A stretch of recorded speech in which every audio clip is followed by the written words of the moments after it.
कैसा है वीर? रोज की तरह।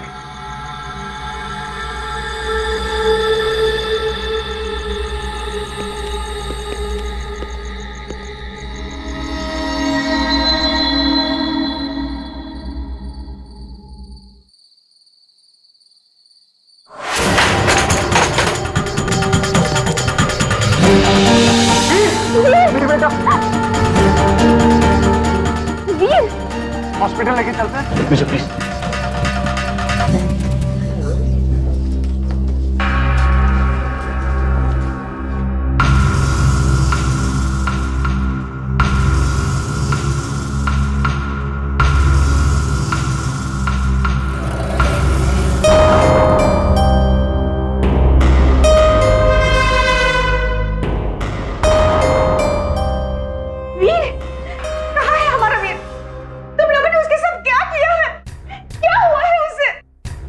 शांत हो जाइए माँ जी, वीर ठीक हो जाएगा। चल हट, ये सब तुम्हारी वजह से। तुम्हें इन्हें सब कुछ बर्बाद करके रख दिया है। माँ जी, मैं आपकी चिंता समझता हूँ। वीर मेरा बेटा है, उसे कुछ नहीं होगा। मेजर, काफी गहरी चोट लगी है वीर को। इनफैक्ट काफी खून भी बह चुका है। ये तो अच्छा है कि आप लोग उसे टाइम पर यहाँ पे लेके आए, लेकिन मुझे एक बात समझ में नहीं आ रही। हमें उसके पेट में थोड़ी मात्रा में कीड़े मारने की दवाइयां मिली हैं। डॉक्टर साहब, आजकल वीर को कोई भी चीज खाने पीने की आदत पड़ गई है। अभी हाल ही में उसने साबुन निगल लिया था। मुझे पता था कि ये लोग मेरे नाती को मारना चाहते हैं,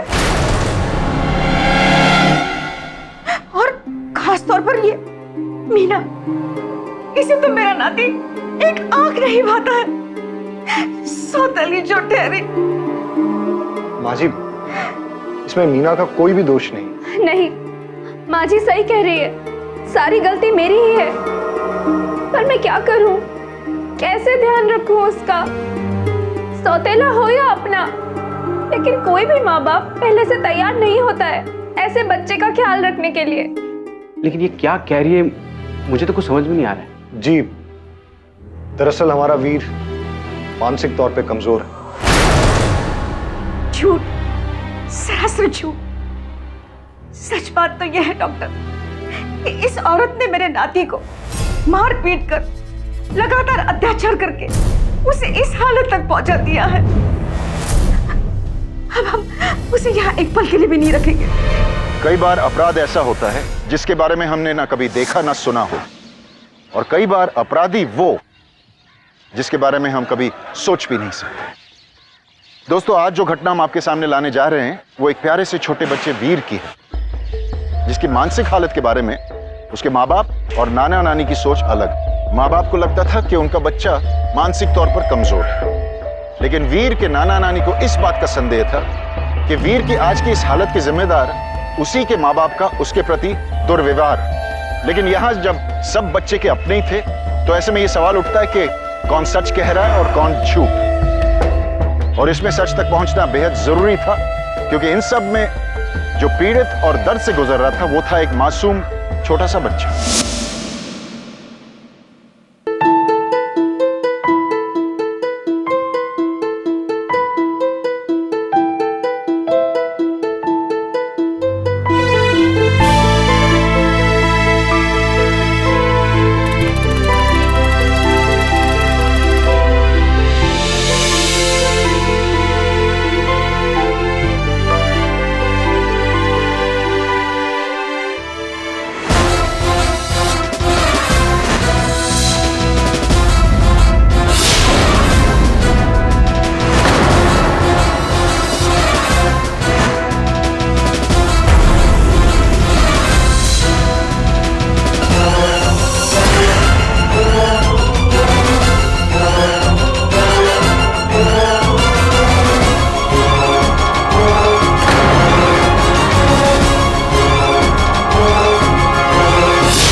इन दोनों पक्षों की दलीलें सुनकर अदालत के लिए किसी ठोस नतीजे पर पहुंचना मुमकिन नहीं हुआ है, क्योंकि वीर अपनी बात को सही ढंग से रख पाने के लिए ज्यादा छोटा है, इसलिए अब फैसला किसी मनोचिकित्सक से उसकी जांच कराने के बाद ही पूरी हो पाएगी। अदालत के आदेश के मुताबिक एक तरफ वीर की मेडिकल जांच पड़ताल शुरू की जाती है, वहीं दूसरी तरफ मेजर राठौर और मीना राठौर को मनोचिकित्सक यानी साइकाइट्रिस्ट के साथ कुछ सवाल जवाब के लिए बैठाया जाता है। डॉक्टर खन्ना, वीर हमारा बेटा है और इसकी ये हालत हमसे देखी नहीं जाती। जिस माँ बाप का बच्चा मानसिक तौर पे कमजोर होता है, सिर्फ वही समझ सकते हैं इस बात का दुख। मैं समझता हूं, पर नहीं समझते हैं आप। हमें यहाँ अपराधियों के जैसे बिठा दिया। ऐसी बात नहीं है मेजर। आपको बस 2-4 सवालों के जवाब देने हैं, वो भी वीर की इस हालत के बारे में। अच्छा ये बताइए, वीर को इतनी चोटें लगी कैसे? कैसा सवाल है? मैं आपको पहले भी बता चुका हूं, मानसिक तौर पे कमजोर है बच्चा। जितनी भी देखभाल करो, गिरता पड़ता रहता है। और इसके सर पर इतनी गहरी चोट लगी है और आप? दरअसल वीर को जब कोई बात अच्छी नहीं लगती है तो वो अपना सर दीवार पे पीटने लगता है।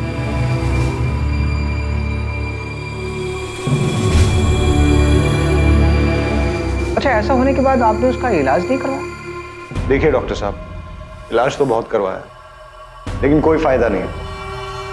आप लोग बाहर बैठिए, मैं वीर का एग्जामिन करना चाहता हूं, अकेले में, प्लीज।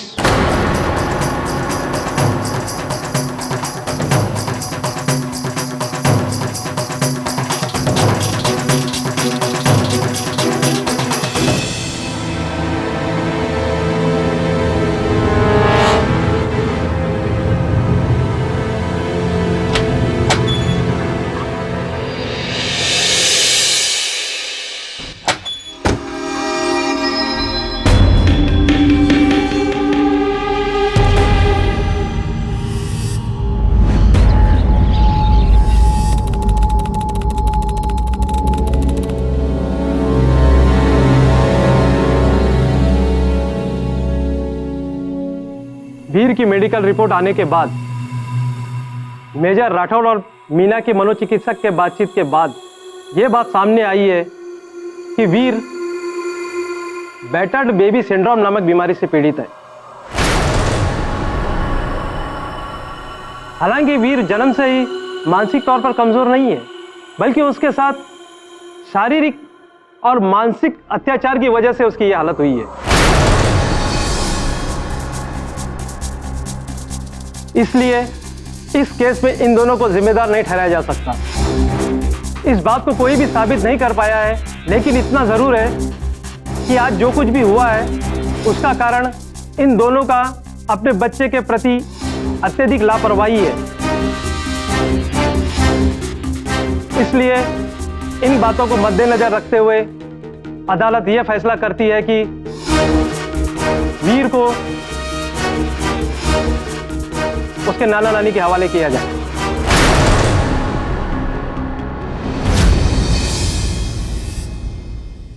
ये कैसा फैसला है? मैं नहीं मानता इस फैसले को। वीर बच्चा है मेरा, मैं पिता हूं उसका। Order order. Battered baby syndrome, इसका मतलब होता है बच्चे का ख्याल रखने वाला, यानी बच्चे के माँ बाप या अभिभावक, मतलब वो लोग जिन पर बच्चा पूरी तरह से निर्भर होता है, जिन पर वो बच्चा पूरी तरह से भरोसा करता है, उन लोगों द्वारा बच्चे पर किए गए शारीरिक और मानसिक अत्याचार, बैटर्ड बेबी सिंड्रोम। इस केस में जहां एक तरफ मेजर राठौड़ और मीना वीर के हर घाव और चोट का कोई कारण नहीं बता पाए, वहीं दूसरी तरफ हमारे देश में बच्चों के साथ माँ बाप द्वारा किए गए अत्याचारों की बढ़ती घटनाओं को मद्देनजर रखते हुए अदालत ने वीर को अपने नाना नानी के हवाले करने का एक यादगार फैसला सुनाया। इस फैसले से तो वीर को जैसे नई जिंदगी मिल गई, लेकिन फिर भी यह सवाल रह जाता है कि एक पिता अपने बेटे के साथ इस कदर दुर्व्यवहार कैसे कर सकता है। आप लोग मेरे बेटे को मुझसे छीन रहे हो, सिर्फ आपके लिए मेरी जायदाद हथियाने का जरिया ही है। नहीं तो अब इस उम्र में आप इसके लिए क्या कर सकते हो? सब समझता हूं मैं, और ये रिपोर्ट्स, ये सब फर्जी है, मैं नहीं मानता इन्हें।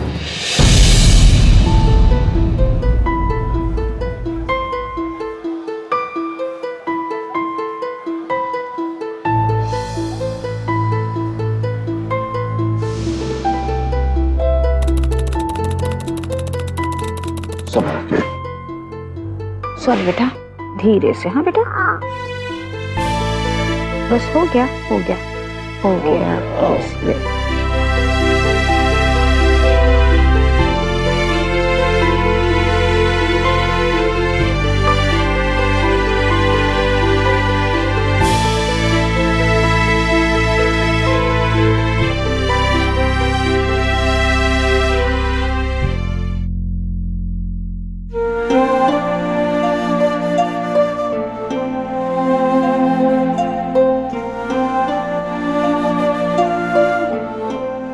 वीर,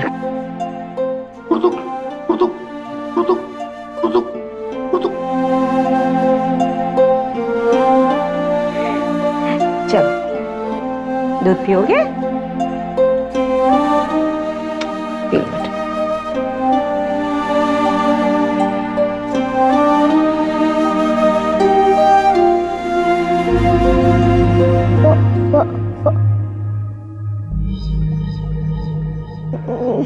फोटो चाहिए? अभी लेके आते हैं, आप पिलाइए इसे। नाना जी के हाथ से दूध पिएगा मेरा वीर, मेरा बच्चा। ये लो, हमारा वीर फोटो देखेगा। हाँ, देखो किसकी फोटो है, देखो किसकी फोटो है। मम्मी, और भी देखे? अरे वाह,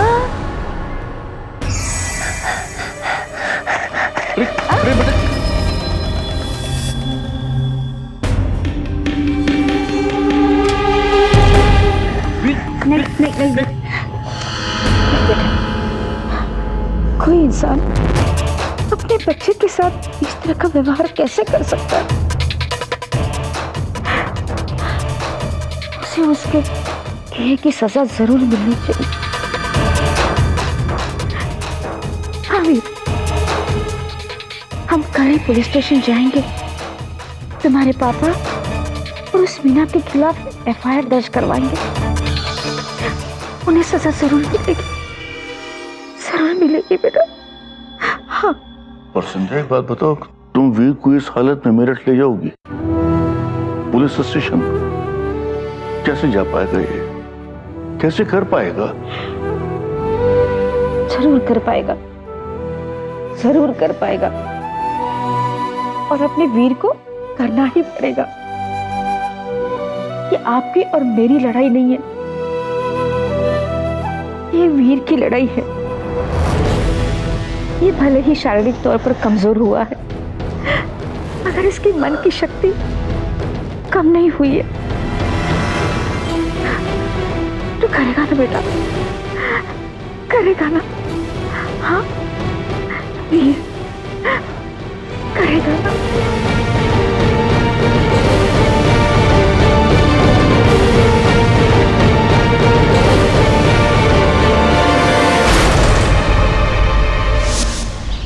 देखिए, आप जो कुछ कह रहे हैं मैंने सुना, पर ये केस हमारा नहीं है, ये केस है आर्मी वालों का। इसको तो हम हाथ भी नहीं लगा सकते। आप अपनी शिकायत आर्मी कोर्ट में दर्ज कीजिए।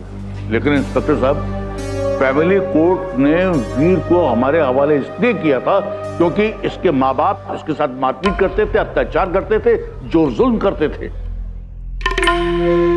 हाँ, पर बच्चे की कस्टडी यानी कि बच्चे को आपके हवाले करने का कोर्ट का फैसला एक अलग बात है। बच्चों के माँ बाप के खिलाफ एक क्रिमिनल केस दर्ज करना एक अलग बात है, वो भी जब बात एक आर्मी ऑफिसर की है, तो ऐसे में मामला और भी गंभीर हो जाता है।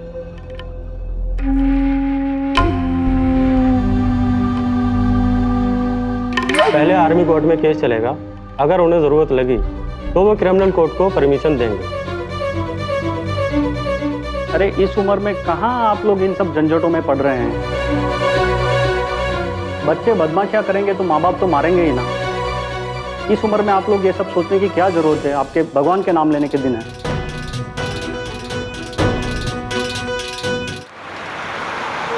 तुम उस कांस्टेबल की बात का बिल्कुल भी ध्यान मत रखो।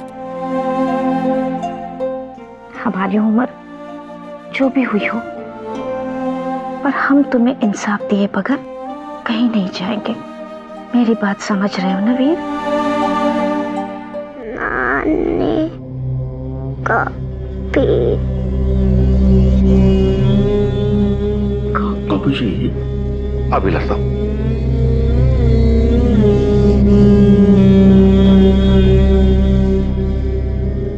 चलो बेटा, चलो। लिखोगे तो?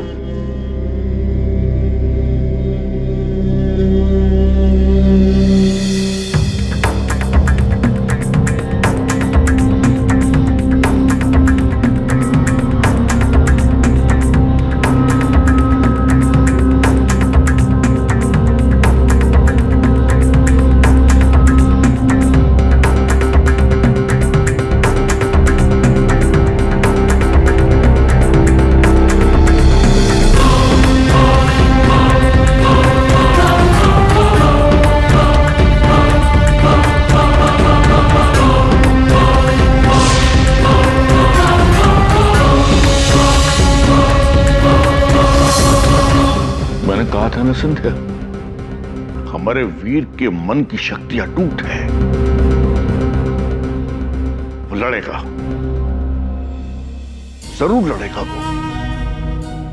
नाना नानी वीर को लेकर आर्मी हेडक्वार्टर्स गए तो सही, पर वहां आर्मी वालों की वर्दी को देखते ही वीर के मन में उसके पापा का खौफ पैदा हो जाता है और वो सबके सामने अजीब बर्ताव करने लगता है।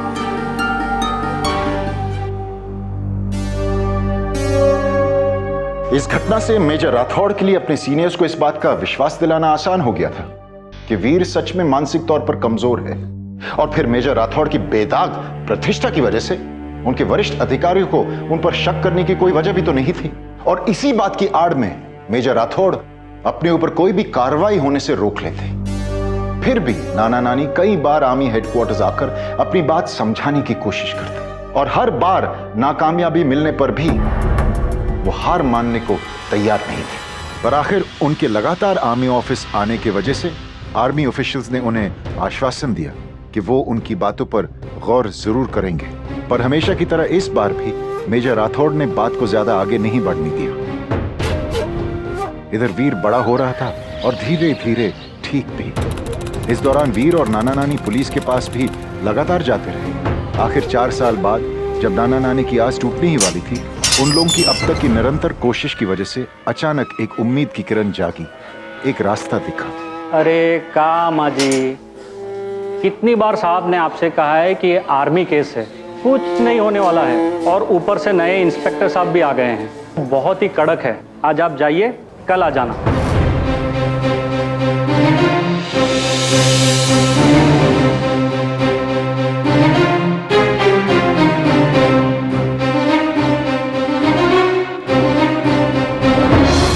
ऐसा कीजिए, पहले सारे लेटेस्ट केसेस की फाइल लेकर आइए।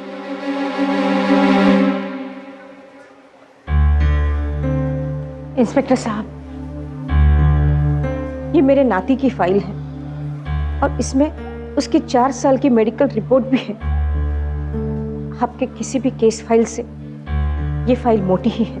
पिछले 4 सालों से हमने बहुत धक्के खाए हैं, मगर आज आपको उस जानवर के खिलाफ एफआईआर दर्ज करवाना ही होगा। अरे आखिर कोई तो हमारी बात सुने। देखिए, अब आप शांत हो जाइए, आप पहले बैठिए प्लीज।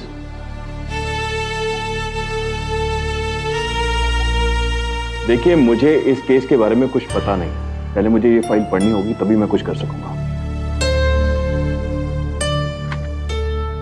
इंस्पेक्टर अंकल, मैं समझाता हूँ आपको। अरे बेटा इंस्पेक्टर साहब, वो खुद चलकर यहाँ आएगा।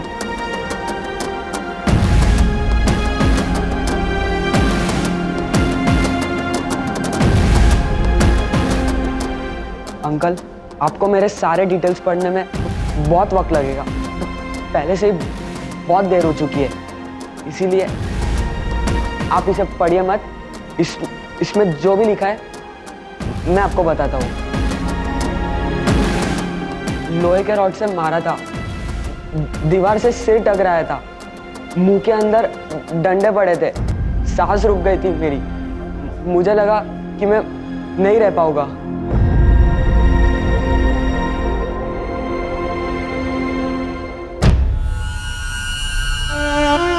ओह माय गॉड, ये तो ऑलमोस्ट जान से मार देने की कोशिश थी।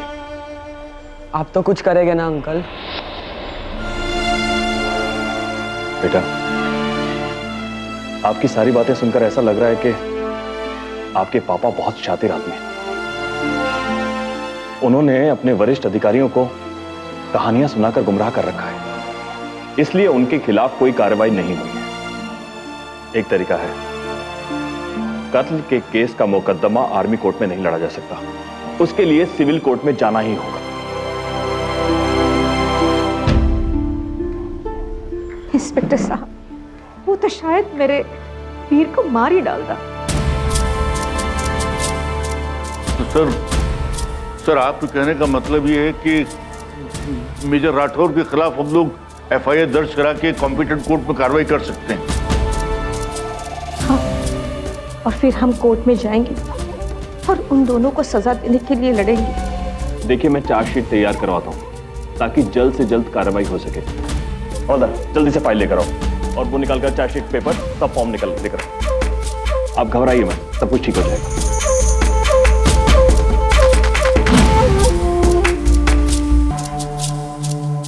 वीर और नाना नानी की उम्मीद को दिशा मिलती दिखी जब आखिर 4 साल बाद मेजर राठौर और उनकी पत्नी मीना के खिलाफ अटेम्प्ट टू मर्डर का केस दर्ज होता है। लेकिन इसके बावजूद मेजर राठौर 2.5 साल तक किसी ना किसी बहाने अदालत में उपस्थित होने से बचते रहते हैं और इसी दौरान नाना नानी की आर्थिक स्थिति कमजोर होती रहती है। इस केस के लिए उन्हें धीरे धीरे अपना सब कुछ बेचना पड़ता है और आखिरकार वो अपना घर तक बेचकर मीरठ चले आते हैं।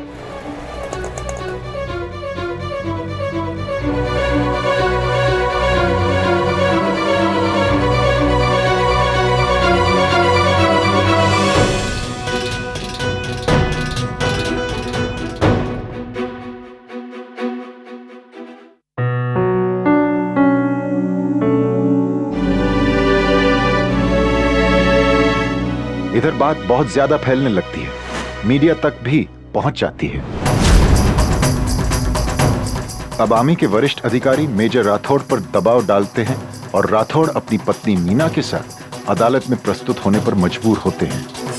मेरी मम्मी थी तो मैं बहुत खुश था, लेकिन जब से दूसरी मम्मी आई है सब कुछ उलट पुलट हो गया है।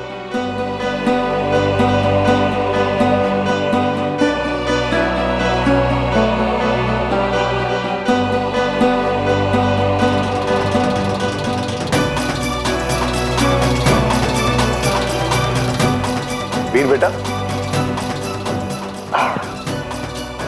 आज से ये तुम्हारी माँ है। ये माँ अच्छी नहीं थी, मुझे मारती थी, टूटता था, खाना भी नहीं देती थी, बहुत भूख लगती थी।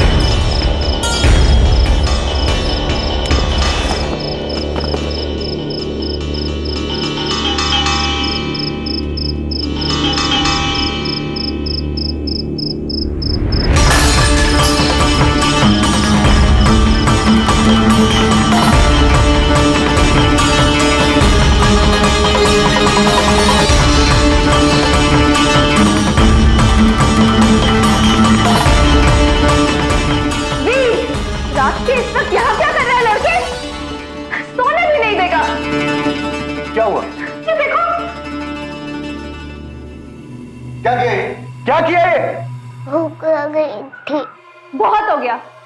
अगर मुझे पता होता कि शादी के बाद मुझे ऐसी जिंदगी मिलेगी तो एक बच्चे के बाप से मैं शादी करने से पहले 10 बार खुद सोचती। अरे तुम्हारे इस लड़के ने मेरा जीना मुश्किल कर दिया है। क्या क्या वादे किए थे तुमने? अरे शादी के बाद से जैसा तुम कह रही हो वैसा ही तो करता आ रहा हूं। इसको इसके नाना नानी के पास भेजना चाहता हूं। तुम कहती हो कि कल को पढ़ लिख कर बड़ा होके हक मांगने आ जाएगा। तब तो मैं भी आ गया हूं इसे। एक तो उस गवार प्रिया से शादी हो गई थी और उस पे नालायक बच्चा। अब छोड़ भी दो उससे। किसी तरह से मरता भी तो नहीं है। वीर, वीर, और तुम्हारे बस का भी कुछ नहीं है। मीना,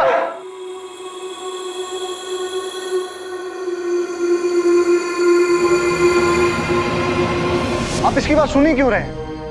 ये तो ठीक से बोल भी नहीं पाता। देखिए ना कैसे बोल रहा है। आप ही ने मुझे ऐसा बनाया पापा। अरे क्या बकवास कर रहा है तू? तेरी हिम्मत कैसे हुई?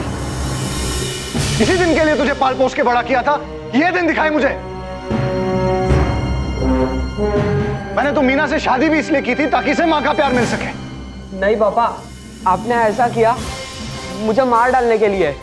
वीर बेटा, ऐसी बात नहीं करते। नहीं अंकल, मैं सच कह रहा हूँ। एक दिन मेरी दूसरी मम्मी ने मुझे कुछ अजीब सा पिला दिया था।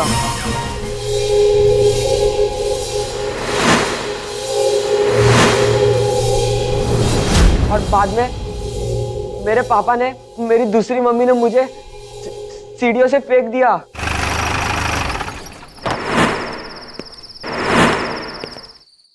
कैसा है वीर? रोज की तरह।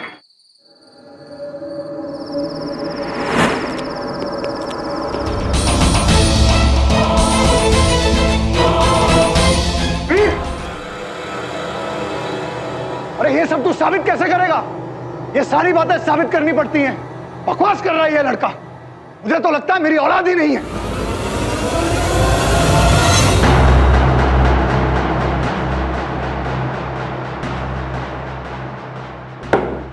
Order, order.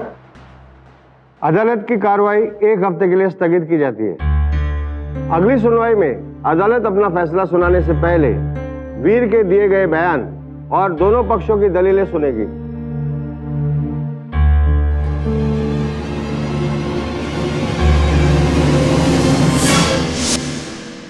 वीर की बातें दिल दहला देने वाली बातें थी। एक माँ बाप अपने बच्चे को अपनी जान से ज्यादा प्यार करते हैं, तो फिर कैसे कोई माँ बाप अपने ही बच्चे के साथ इतनी घिनौनी हरकत करने का सोच भी सकते हैं?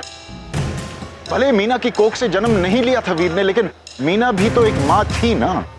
तो फिर उसके दिल में एक मासूम बच्चे के प्रति इतनी घृणा कैसे हो सकती? यहां अदालत का फैसला कुछ दिनों तो टल जाता है, लेकिन आखिर में आर्मी हालात की गंभीरता को मद्देनजर रखते हुए मेजर राठौड़ को अपने पद से बर्खास्त करने का फैसला लेती है। इस बात से मेजर राठौड़ और उनकी पत्नी मीना को गहरा धक्का लगता है। मेजर राठौड़ के अहम को ठेस पहुंचती है और वो अपना आपा खोने लगता है।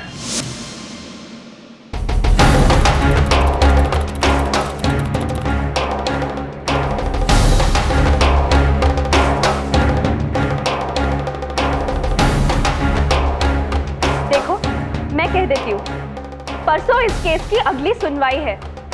अगर तब तक तुम्हारे उस बेटे का मामला खत्म नहीं हुआ ना, तो मैं मेरी बेटी को लेके हमेशा के लिए यहाँ से चली जाऊंगी। धमकी देती है मुझे? मुझसे इस तरह से बात मत करो। अगर उस दिन अदालत में मैंने बेहोशी का नाटक नहीं किया होता ना, तो जेल में सड़ रहे होते। अरे चुप! नौटंकी कहीं की। मुझे पता है मुझे क्या करना है, और तेरी वजह से पहुंचे हम यहाँ। तुझे छुटकारा चाहिए था ना उससे। तेरी वजह से उस वीर को मैंने मारना पीटना शुरू किया, और आज तेरी वजह से उस पिद्दे से बच्चे और उन 2 बुड्ढों ने मेरा जीना हराम कर रखा है। अरे तुम मार क्यों नहीं देते उसे?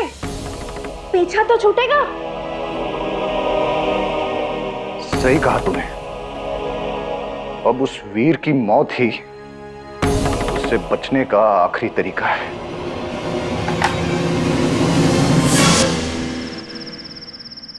अरे ये सब तू साबित कैसे करेगा? ये सारी बातें साबित करनी पड़ती हैं। बकवास कर रहा है ये लड़का। मुझे तो लगता है मेरी औलाद ही नहीं है। नानी, वीर बेटा, क्या हो गया? तू ठीक तो है? नहीं जाऊंगा, नहीं जाऊंगा। मैं अब और अदालत नहीं जाऊंगा। ये सब खत्म नहीं होगा। आपके सारे पैसे खत्म हो जाएंगे और ये सब भी खत्म नहीं होगा। नानी, पापा सही कहते थे कि मैं कैसे साबित करूं कि वो मुझे इतना। ये सब कुछ बहुत जल्दी खत्म हो जाएगा। देखो, वो भगवान है ना, उस पर विश्वास है ना, वो हमारी मदद करेगा। तो चिंता मत कर, चिंता मत कर, चिंता मत कर, हम है ना।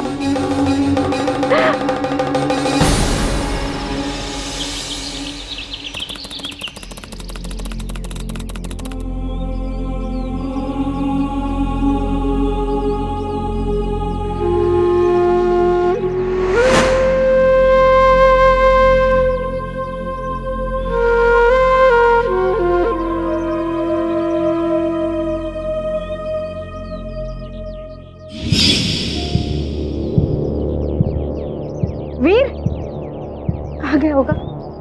वीर, वीर बेटा, कहाँ हो?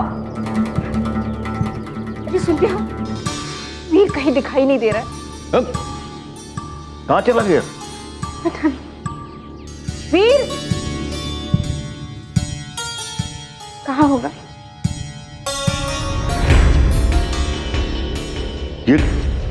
ये खिड़की कैसे खुली हुई है?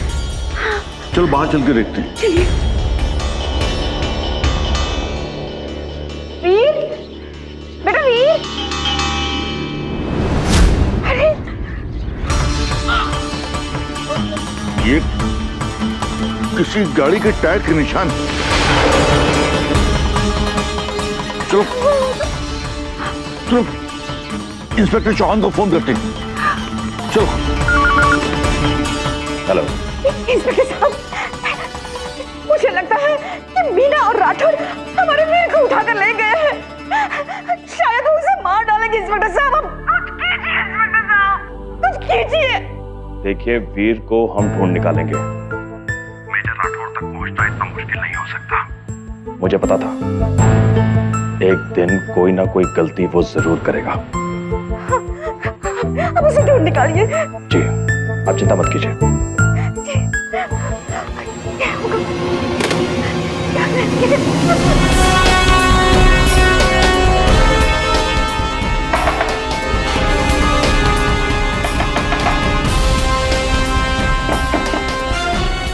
तो खुला हुआ है, आइए।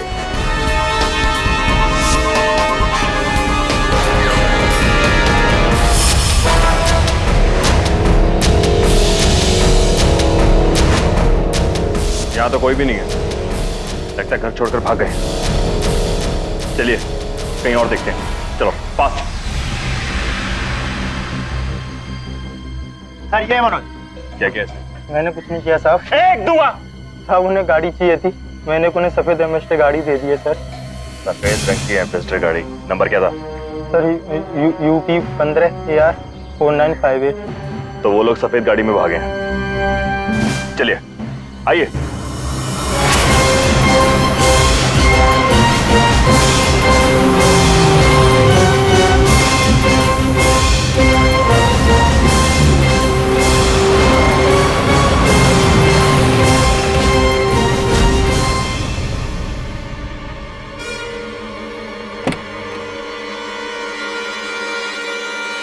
ये नाकाबंदी कहीं हमारे लिए तो नहीं है?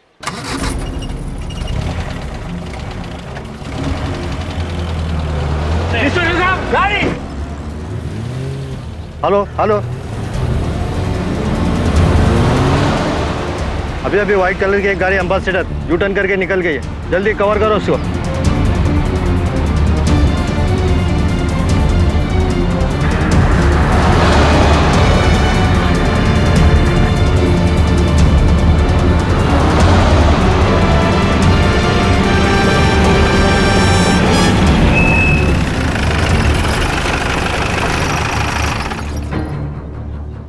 विजय राठौर, बाहर निकलिए, बाहर निकले।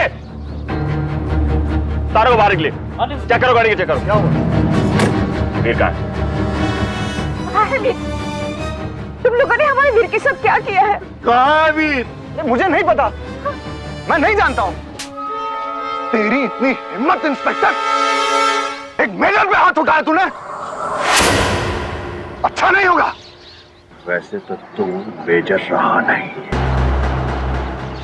और ये बात तूने बिल्कुल सही कही है कि अच्छा नहीं होगा। तुम्हारे जैसे आदमी जहां भी रहते हैं वहां सब कुछ खराब ही होता है। जहां जाते हैं नाम खराब करते हैं, वो चाहे आर्मी हो चाहे पुलिस। अरे तुम तो एक अच्छे पिता भी नहीं हो सके, समझे तुम? बेटा बेटा बताओ, तुमने कुछ देखा? तुम्हें अपने भाई के बारे में कुछ पता है? बेटा भैया कहाँ है? गाड़ी से आवाज, गाड़ी चेक करो, देखो, बोलो। अरे नाना, नानी,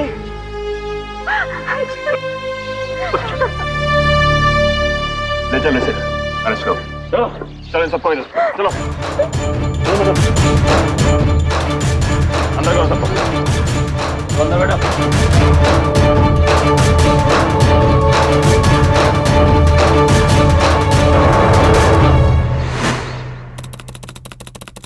योर ऑनर, मिस्टर राठौर ने इसी अदालत के सामने अपने बेटे वीर से कहा था कि वो उनका गुनाह साबित नहीं कर पाएगा, और आखिर में जैसा कि हमने सुना और समझा, वीर को मारने के मंसूबे से अगवा करके मिस्टर राठौर और मिसेस मीना ने खुद ब खुद सारे सबूत दे दिए। और तो और योर ऑनर, वीर के शरीर पर कुछ नए चोटों के निशान भी मिले। जज साहब, आप मेरे पापा और दूसरी मम्मी को कड़ी से कड़ी सजा दीजिए। ये अदालत वीर के पिता मिस्टर राठौड़ और उनकी दूसरी पत्नी मीना को वीर को सालों तक शारीरिक और मानसिक अत्याचार पहुंचाने के जुर्म में उन्हें दोषी मानते हुए 10 साल की बामुशक्कत सजा सुनाई जाती है, और मिस्टर एंड मिसेस राठौड़ को अलग अलग से 60-60 हजार जुर्माना भरने का आदेश भी देती है।